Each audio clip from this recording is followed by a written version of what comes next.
Welcome into the Hannycast for Monday, February the 17th. I'm Charles Hannagriff, along with former Tiger coach Dan Canaveri. LSU wins the season opening series against Purdue Fort Wayne, 14-0, 10-1, 8-1. Dan, obviously, LSU a much superior team here, but what are some of the things you look for in this series that don't have anything to do with the opponent that caught your eye this weekend? Well, I tell you, the biggest thing is the pitching this weekend was tremendous. Let's face it, everybody went out there, threw over 92 miles an hour, very limited walks, a lot of strikeouts. The fact that guys are throwing that hard and they're throwing 2 to 3 pitches over the plate, getting ahead in the counts. I mean, to me, that's impressive. It doesn't matter who the competition is because the pitcher really determines what goes on there. So I felt that was probably one of the greatest things we saw. I think you really evaluate how the players play in the game, how they react to balls. I think we saw that there's a lot of talent out there on the field. And so it was just impressive. But as you said, the opponent wasn't so great, but the opportunity to get out in front of a crowd and watch the guys play with emotion, I thought that was very good. 45 strikeouts and 2 walks is going to get anybody's attention. For me, the 2 walks was more impressive than the 45 strikeouts, if that's possible, because they did overpower a lot of these batters. But Dan, that plate's the same 60 feet 6 inches away, no matter who's standing there in the batter's box. You still got to throw strikes. Not only did they throw a lot of strikes, they didn't get behind in a lot of counts. I didn't see a lot of guys struggling with command. Yeah, I mean, that's the big thing, Charlie. What you're looking for, especially opening weekend, is command of the baseball. You want to make sure that we have it. And the fact that they punished the strike zone, but they did it with a couple different pitches. They got ahead in the counts, and they got in those advantage counts. Now, when you get to tougher competition, they're going to hit more balls. But walks kill you, in SEC competition and high-level competition. So the fact that you're punishing the strike zone and guys are throwing 95, I would take that any day as a pitching coach. The other thing I noticed, and again, this is one of these regardless of competition things offensively, is, as Jay Johnson promised, they were more aggressive on the base path. Now, they got some guys thrown out, but we did see them – look, there were times last year where they'd go a game and a half and maybe start one runner. This time we saw – well, they stole 5 bases, but that's not really the point. They were more aggressive on the base pass. They were trying to take the extra base and not just sit back and wait for the 3-run homer. That's something that Johnson promised they would do. We got an early indication of that. Right. He moved runners along. He tried to have some hit and runs put on. He moved some runners. They try to be aggressive on the bases. I think that's exciting baseball. I think he still got to 2- and 3-run homer, but with the speed, especially Stanfield, boy, is he fast. And boy, can he do a lot of things. But he's got a lot of great athletes on the field. So let's really go out there and use the athleticism, create some offense, create havoc. And the biggest thing is it distracts the pitcher and it disrupts the fielders because they know that they're going to take an extra base. They could steal on any pitch. And one of the things that we always felt when I was coaching with Skip is sometimes the threat of a steal is actually better than the steal itself. Can I use the word pressure? You put the pressure on the other guys. Yeah, right. I thought they did a good job of that this weekend. We're brought to you by MarucciSports.com, the Hitter's House at 5801 Segan Lane in Baton Rouge and 1801 Airline Drive in Metairie. Membership, 24/7 access to the members-only cages at the Hitter's House, bullpen cage reservation opportunities, 15% off the retail store as a discount, and, of course, all of the Marucci aluminum and composite bats all the way, the wood, the custom pro bats, the training, the souvenir bats, BB Core, USSSA T-ball, and a whole lot more. Founded and operated by current and former big leaguers, Marucci Sports. Go to the website, MarucciSports.com. All right, Dan, let's start with the game on Friday. Cade Anderson, we spent a lot of time talking about him last year as a future first-round pick. Last year, he was coming off the long layoff, didn't pitch his senior year in high school, but I thought he looked very sharp. He was about 93, 94 for most of this game, mixed his pitches well, only walked 1, struck out 8, and taking that Friday night role here early in the season, I thought Anderson got off to a great start. Got off to a great start. And, again, a left-hander that's around the plate, he's tall. He's going to get better as the season goes along. He pitches more. He gets more timing. The fact is, Charlie, he's throwing 93, 94 miles an hour. Okay. But the thing is, he's got a swing and miss fastball to go with a great curveball, which is a great combination. You see a lot of guys like they go out there and they throw 95, 96, but the guys see the ball and they seem to put the bat on it. His fastball, for some reason, and again, that's what makes baseball great, they don't see it well. And so his 93 seems like 99. And, perceived velocity is really a big thing. How much of that has to do with the fact that he's coming from the left side and he's a taller pitcher? There's some factor there, but there's something about in his motion that they don't see the ball out of his hand and pick it up. And that's a good thing. That's really a gift. Brett Laxton had that when he pitched for us. He seemed to have a fastball the guys didn't really pick up, so it seemed a lot faster than it was. That's the magic of baseball and magic of pitching. Sometimes you see it, sometimes you can't. Some balls you can hit better than others. Some pitchers can throw 97 and it's light. Some guys throw 93 and it's heavy. So, but Cade's got that gift, and I think Jay's recognized that, and so is Nate Yeski, and they're going to go with that. And kudos to Cade for having that. The surprise to me in game number 1 was Kason Evans coming out of the bullpen. Not that he pitched well. We talked about him as one of the 8 or 9 guys that were going to be up there at the top that was going to be able to help them. But what surprised me, Dan, was the velocity. I did not expect him to come in there and throw 98 miles an hour. He's not an overly big guy. I thought he was a big surprise to me that he had that kind of velocity. I'm telling you, Charlie, everybody on their staff throws only, it seems like they throw 93 or higher. That was a great performance. Let's see what he does as we move forward. If that velocity stays up, or if that was adrenaline velocity on opening day, can we continue that throughout the year? And that's important. I thought he had a really good outing, and that's a positive for Jane. The fact that he wanted to see him on a Friday night means that they saw him throughout the practice show that type of performance, and they wanted to see it under the Friday night lights. I would say that maybe it was a little bit adrenaline. It was opening night. I get all opening afternoon. I get all that. But he came out for a second inning and repeated the whole act. That velocity never dipped, and he was a lot of emotion out there. I didn't expect that out of him. He compared to Doug and the guys spent a lot of the weekend talking about how tall this baseball team is. Skip said that too when he came on the broadcast on Sunday. Evans is not one of the bigger guys. He's a normal sized guy. He's about 6'2", about 190, 195 pounds, but he was throwing some absolute gas. And then I liked, we didn't spend much time talking in the preview about Cooper Williams, but he came in and finished up nicely. I thought he did a good job too. Yeah, Cooper Williams, it's nice to see a lefty like that, show you something out of the bullpen. That's a plus for Jay and the staff, because as we mentioned in the show previously when we talked about the pitchers, there's not a lot of lefties. So if Cooper Williams can really take that role, that's going to be a big plus for the pitching staff. We're brought to you by Dependable Storage with 8 locations in Louisiana and 1 in Gulfport, Mississippi. Dependable Storage will match any competitor's pricing with convenient online rentals and payments, free use of the moving truck for new rental move-ins, and clean, secure, and conveniently located facilities. For locations, pricing, and rentals, check out the website at dependablestorage.com. Like Skip Bertman always says, at Dependable Storage, we want your stuff. We're going to talk about the hitters, but we're going to go through the pitchers first. So I want to move on to game 2 here. And Anthony Ianson, who's a transfer from San Diego, it comes with a lot of credentials. He was a better than a strikeout an inning guy at San Diego. And I thought he pitched well in this game, Dan. Like most of the pitchers, he had good command. The slider, I thought, was by far his best pitch. I left the game Saturday. I want to ask you about this.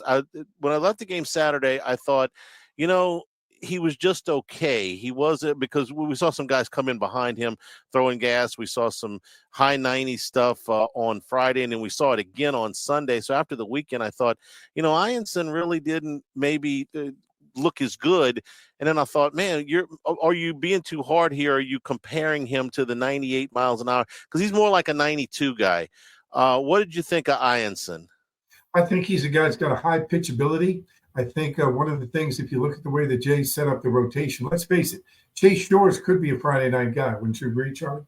I think he's going to be a Friday night guy at some point. Jay Anderson is a Friday night guy. So you're looking at, on Friday and Sunday, you're looking at 2 first-round draft picks potentially, and I'm talking about in the upper part of the first round. Okay. Well, now you throw a guy like, Ianson in the middle.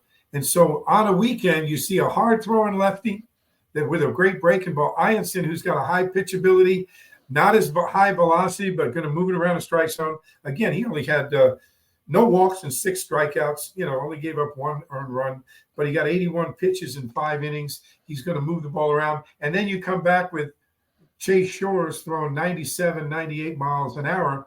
So they don't get the same look. It's 3 different looks, but sandwiching Ianson in the middle might make him even more effective than if you pitched him in a Friday night role or in the Sunday night role, because it gets those hitters off balance. Yeah, it looked like Doug and him kept calling it a splitter. That breaking pitch, whether you call it a splitter, a slide, or something, where it just really does break late. I thought it gave the guys some problems.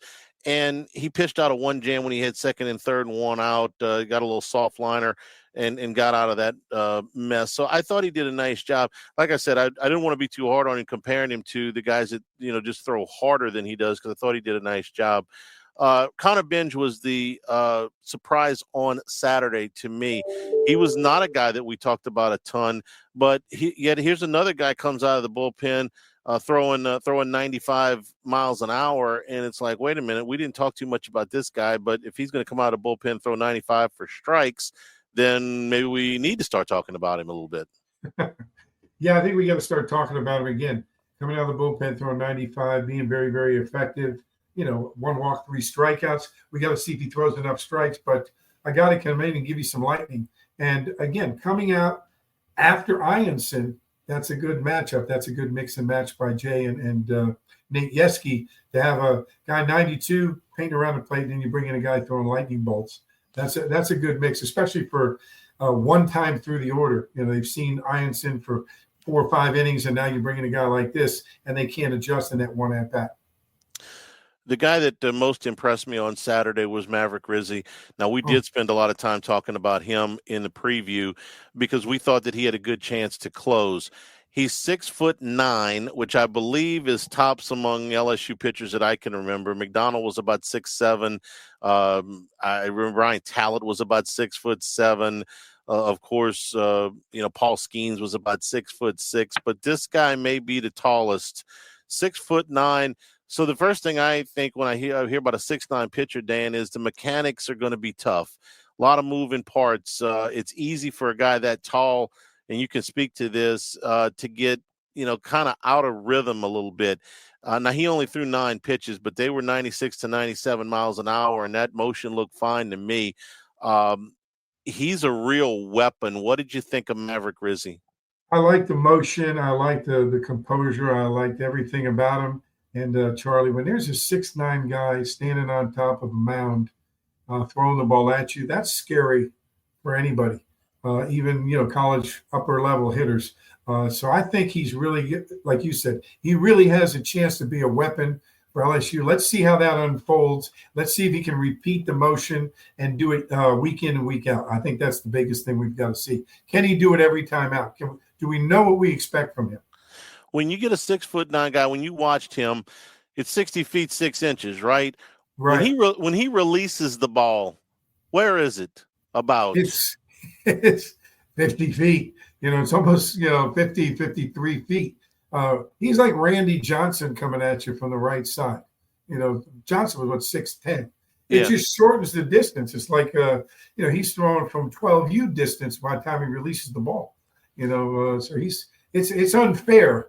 A guy that tall at times. And he's not thin. He is a well-built 6'9" guy. If he were on the basketball team, he would not look out of place. He's about 250 pounds. So we're talking about a physical guy. The 96 mile an hour fastball that he threw to strike out the last guy had a really nice bend run to it. So the fastball was not dead red in the middle of the plate. Here's what's exciting to me about him besides all of that is that after the game, Jay Johnson said, listen, you're going to see this guy 3 or 4 times in the next 5 or 7 games. I think I got my numbers right. He's going to pitch a lot. It almost seems like Jay is setting up here, Dan, to see if he can use Maverick Rizzi twice in a weekend and feel comfortable with that. I think that's important. I think Jay's trying to find a guy that can do that for you. That helps you. If he can come in on Friday and Sunday, then you find a guy, or you get your staff to get together on Saturday. So yeah, it's very, very important for that to happen. We're brought to you by Lake Urgent Care, 25 years of experience dedicated to providing quality care close to home. They treat minor illnesses and injuries for ages 3 months and up at 17 convenient locations, including Baton Rouge, Hammond, Livingston, and Ascension Parish. Plus, they offer occupational health and weight loss solutions. As a seamless extension of Our Lady of the Lake, patients can access care from anywhere with the MyChart patient portal. Our urgent care centers are open 7 days a week. You can walk in, you can check in online, or schedule a virtual care visit at lakeurgentcare.com. We moved to Sunday, and two big, one return and one debut for LSU. Chase Shores, Dan, almost 23 months since this guy last pitched in a game. He's 6'8". He's 245 pounds. He throws 98, 99 miles an hour. But the first thing I wanted to see was the psychological effects of having been off that long. Number one, what was his command going to be like? Were the emotions going to get too much of him? And number two, how much would the velocity drop from the beginning of the outing to the end? Well, I'm going to let you talk about the psychological and the movement, but I can tell you that the last pitch he threw was 95 miles an hour, and the first pitch I recorded was 98, and I think he hit 99 a couple of times. So the velocity did not dip through 67 pitches in 5 innings. Now, you can tell me what his motion looked like and the psychological effects of coming off of an injury like that. I think he's had enough time. His motion looked very good. He's repeating his motion on a regular basis. It looked like, of course, throwing the ball at 98 miles an hour. He wasn't afraid to let it go, and that's the one thing you look for. Can he let it go when he gets on the mound? Is he going to be a little tentative? He was not tentative at all. You worry about the command when they come back. Do they have a feel for the baseball? Definitely had a feel for the baseball. 7 strikeouts, no walks. You're looking at 67 pitches over 5 innings. You're talking about 11 to 12 pitches an inning. That's very, very good to get 3 outs per inning. So I think everything that you were a little apprehensive about, I think was answered, that we're through that. And as the great Skip Burpin would say, let's see if he does it 2-3 times in a row, and then we'll say it's in. And so the next outing, I think, is the most important one to see if for all these pitchers, can they repeat what we saw that was excellent as far as the performance of the pitch. The result of the pitching, that depends on the competition, but what they're actually doing and how they're throwing the baseball is what you're really looking at. Then the debut of William Schmidt, the Catholic High product, who was very, very highly thought of and could easily be in professional baseball right now.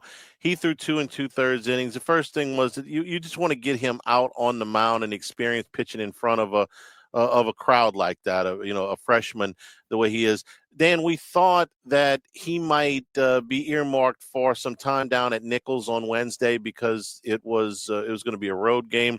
I understand it's going to be like 28 degrees on Wednesday night, so I don't know if that game's in jeopardy or not. But they let him go a little bit. They let him throw 32 pitches, and he looked fantastic with 4 strikeouts and only allowed the 1 hit. Yeah, I think he was outstanding. I really love his curveball. During the broadcast there, I had to text Doug Thompson because I said, I haven't seen a number 9 on the mound with that curveball since you were pitching. And so Doug's still my favorite number 9, but Schmidt has really got some great stuff. I thought that was a good outing for him. And again, Charlie, I like to see that. Let's see if he does it again. He looked very confident. One thing you always worry about as a coach, remember, the kid grew up in Baton Rouge. This is a dream of his to pitch at LSU. Is the stage going to be too big playing in front of your hometown, playing in front of your hometown fans, realizing the dream? And I think we saw that it wasn't. And again, that's a great sign for Jay and for Nate Yeske and the entire LSU baseball program. What would you do with him next? Okay, so he goes out and he throws 32 pitches in relief, 2 2/3 innings. I'm just asking because he's a freshman. Do you bring him back for 2 more innings in the beginning of next weekend? Do you try to work him in an inning in the middle of the week? What's next for him?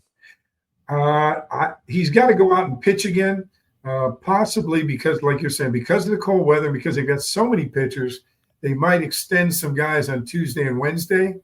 But like you said, I think that game on Wednesday could be in jeopardy, could be moved back. So that has a lot to do with your pitching schedule.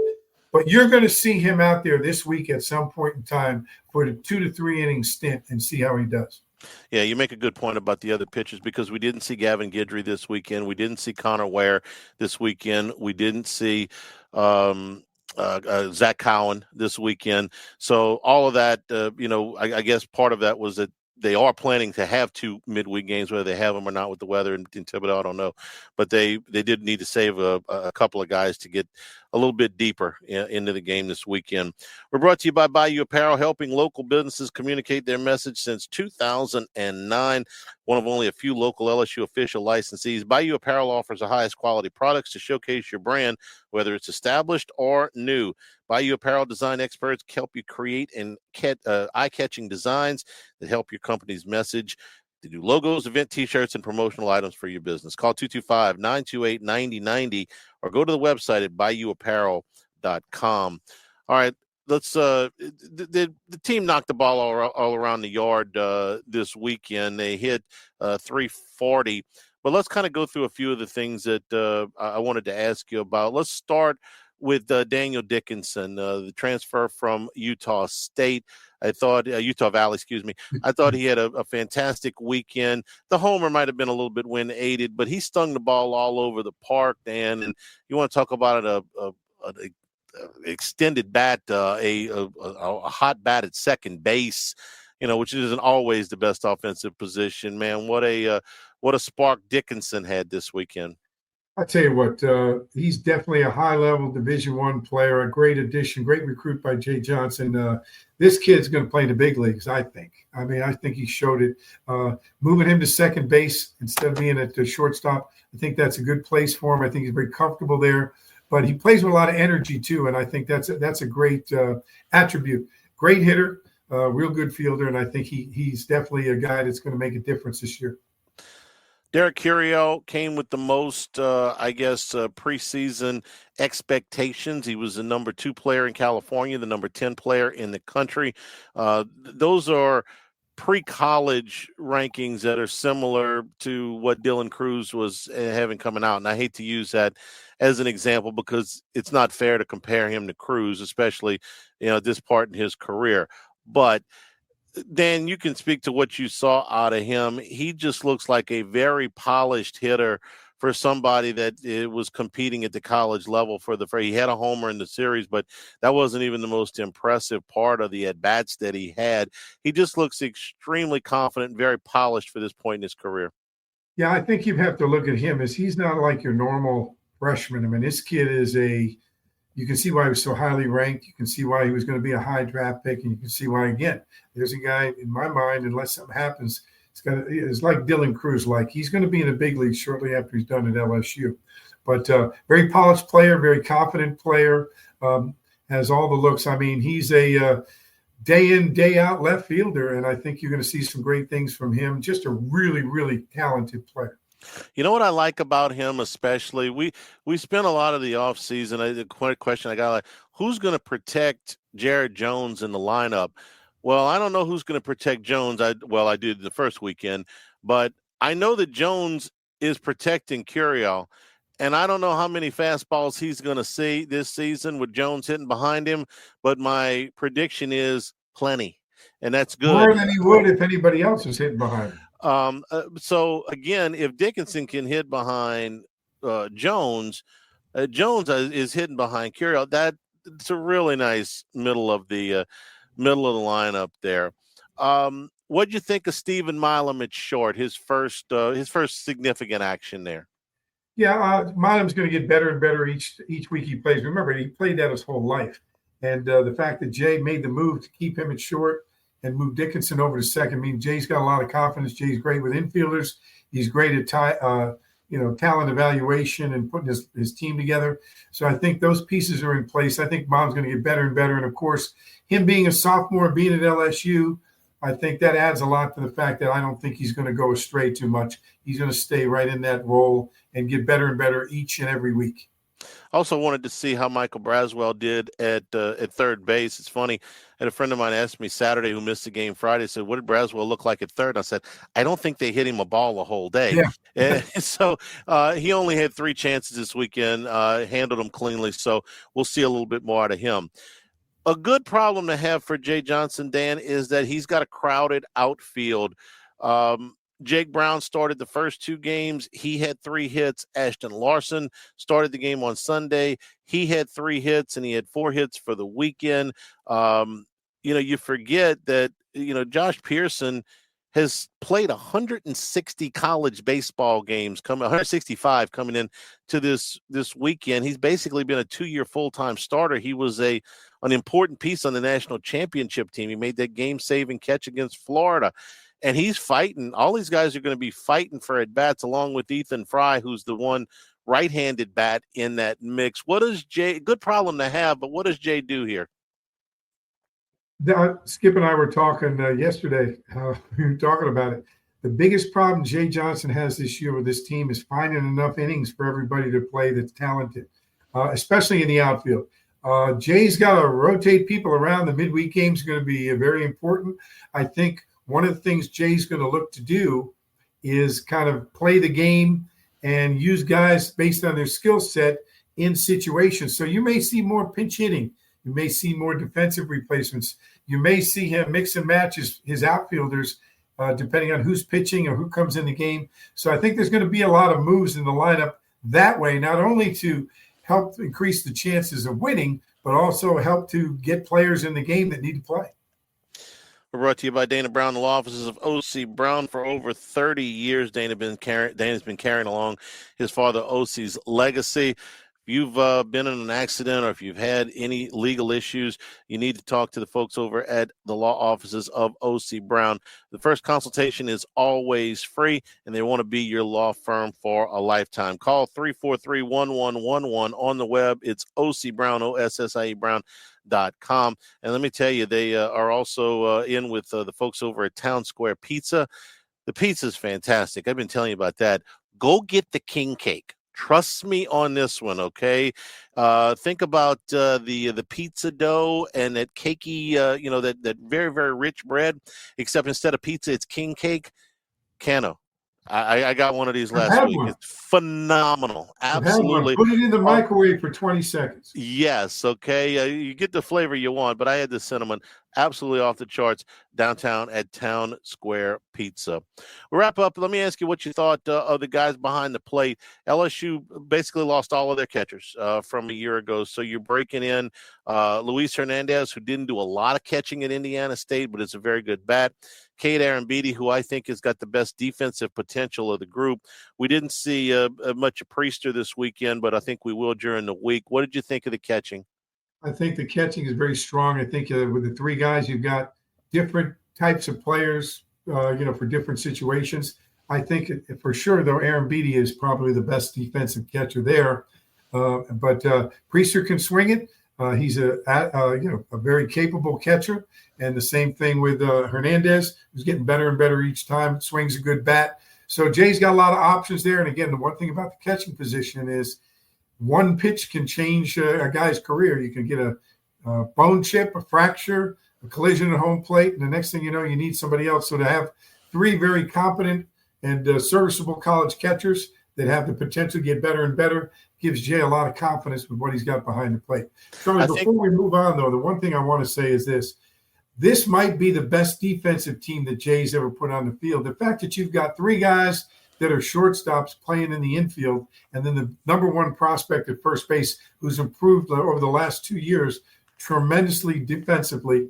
You've got 3 good catchers, and the fact you've got 7 to 8 guys that could start in any Division I Power 4 outfield means that what a great defensive team he's got. And throw that with pitchers that throw strikes and make the guys hit the ball, keep walks off the bases. That really, really, really makes a big difference over the long haul. And the fact that Jay's got a really good chance to win a lot of ball games because of that defense, pitchers throwing strikes, and the good catching core. I'm with you on the outfield. I'm with you on the infield. I'm a little concerned about the inexperience at catcher. Your guys at like I said, Hernandez did not catch very much at Indiana State, and Aaron Beatty's a freshman. I know that when they get into conference play, they're going to be asked to do more. And I'm not even worried about the bats because I think, they've got enough bats. So the hitting, I'll say, it's the defense behind the plate. I want to see more. They just need to play more. The potential is there. So that would be my only question mark right now. Yeah, they've just got to play. And the fact of the matter is, based on the pitching and the defense, you may not need a lot of catching on defense. Way the pitchers are throwing. Yeah, well, in the first weekend, and again, listen, Purdue Fort Wayne was not supposed to be the opponent this weekend. They had to reschedule some things, that happened a couple of places here in this non-conference schedule. So the schedule's not quite as thick as maybe they would like, but they have some games in Texas here in a couple of weeks that we'll get to see a little bit more, and they'll ramp up some. But in the meantime, there's a game with Southern at the Box on Tuesday, maybe a game with Nichols on Wednesday, although it's supposed to be frigid, and then Omaha comes in. How appropriate is that this weekend? That's the old UNO. Tiger fans remember the University of Nebraska Omaha. They just go by Omaha now. 4:00 on Friday, 2:00 on Saturday, and 1:00 on Sunday. For Dan Canaveri, I'm Charles Hannagriff. This has been the Hannycast.